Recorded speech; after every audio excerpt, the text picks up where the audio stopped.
All right, here we go with the first lesson for our Rome unit.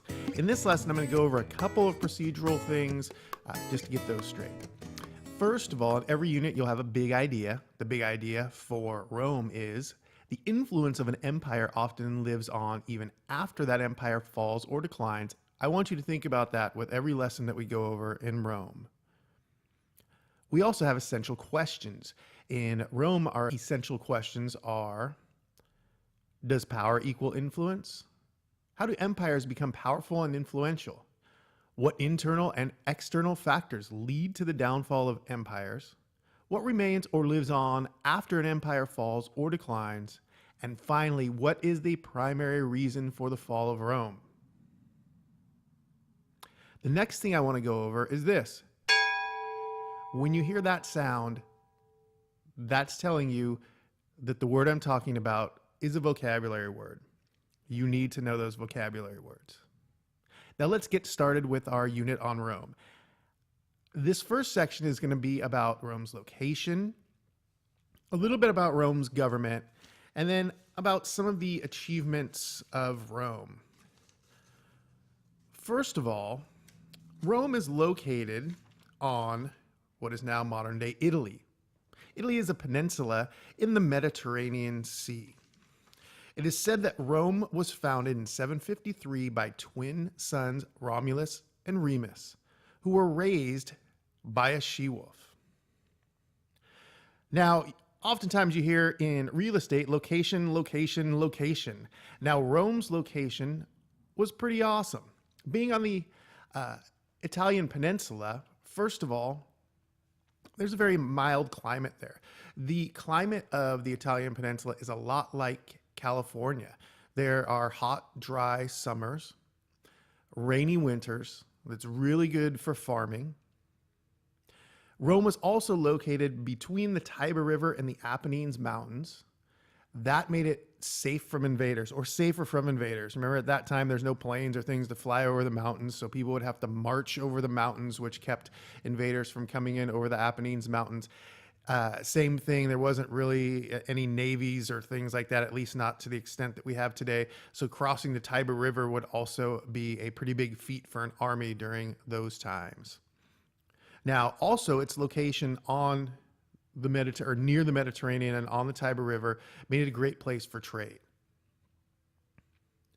Initially, Rome was a kingdom. A kingdom is a type of government that's ruled by a king. It was a kingdom for many years. Finally, there was a king named Tarquin. He was a really harsh king, and the people just weren't having it anymore, and they overthrew him. They replaced the kingdom with a republic. A republic is a form of government where officials are elected to do the duty of the people. Hopefully that sounds familiar to you.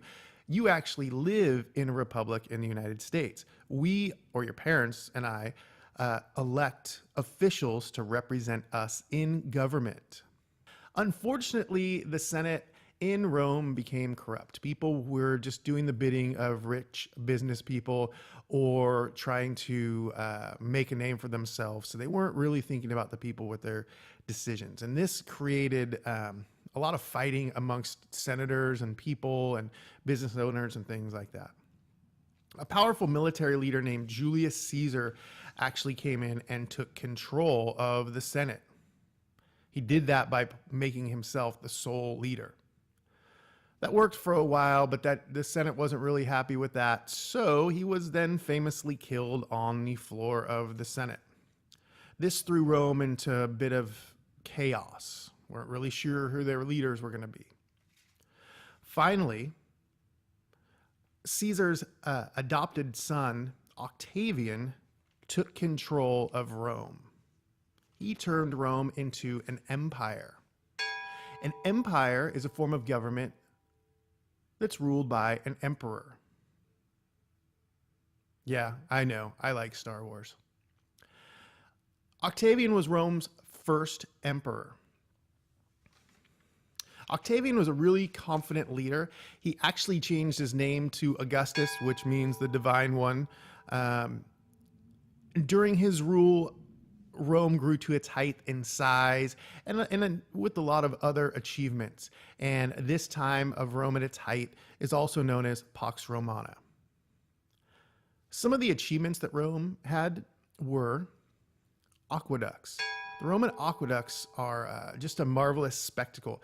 An aqueduct is something that brings water from one place to another. And in Rome, they use the aqueducts to bring water from the mountains down into the cities.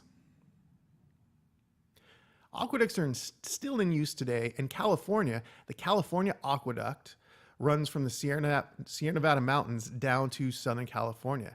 Southern California would not exist in the way that it does today if it weren't for the California Aqueduct. There's also a saying that says all roads lead to Rome. This is because they had a vast, intricate road system. These roads were so well built, some of them still even exist today and are even used today. The Romans copied a lot from the Greeks, and in this case, they really copied their sculpture. They liked to make sculptures of the idealistic form of human beings. Romans also created other artwork called mosaics. Mosaics are when you take small pieces of tile or glass or something else and put them together to make a larger picture.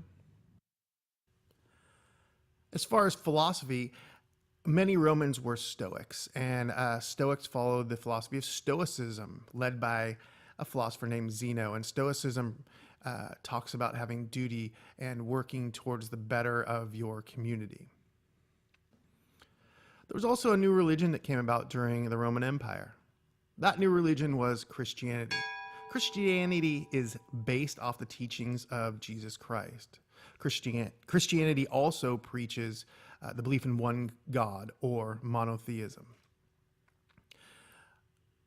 Christianity started becoming really popular, and the Roman government felt threatened by the popularity of Christianity and also didn't necessarily agree with their thought of there only being one God.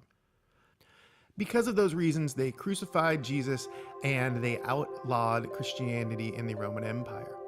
Later, we're going to talk about how Christianity was brought back and by an emperor named Constantine and actually really popularized and flourished during the later Roman Empire. Well, that's it for lesson 1. We'll see you in the next one.